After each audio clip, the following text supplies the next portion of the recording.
Nothing like Guatemalan coffee in the morning. So, after the last video, some of you got in touch with me and said, tennis can't be that simple.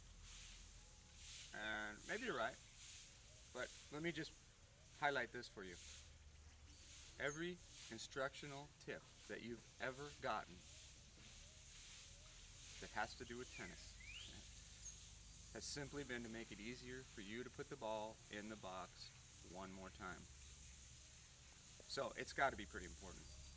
And frankly, the way I do it is I tell you that the key is to put the ball in the box one more time and then let you figure out how to do it, because the game, it's your game.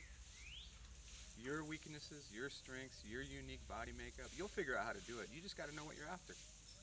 This is kind of the failing, I think, in the teaching industry as I see it. So anyway, before I get to the point of today, check out this cool car. These things are all over down here. This is the South American edition. This has got to be 50 years old Land Rover, and it still functions just perfectly. Doesn't look like much, but it's still got it where it counts, as Han Solo said. So the topic of today, information. We think of tennis, we tend to think of tennis exclusively as this athletic endeavor, and it is. It's tough when two equals are playing. But it's really about information. And let me give you an example of what I mean. In the last two videos, I gave you the information on how to get better, the 4 keys to motor skills learning. And in the last video, we talked about the key to the game. Keeping the ball in play one more time than the person on the other side of the net.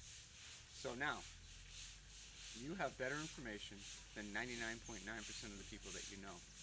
You know how to get better faster, and you know what the object of the game is, which makes you a very dangerous human being on the tennis court. This is what I mean about information. You now know how to structure your practices.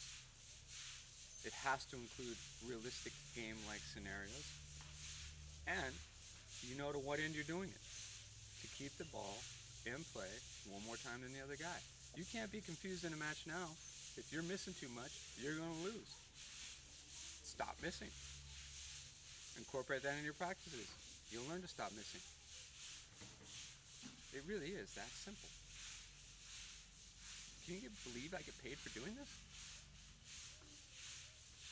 Anyway, until we meet again,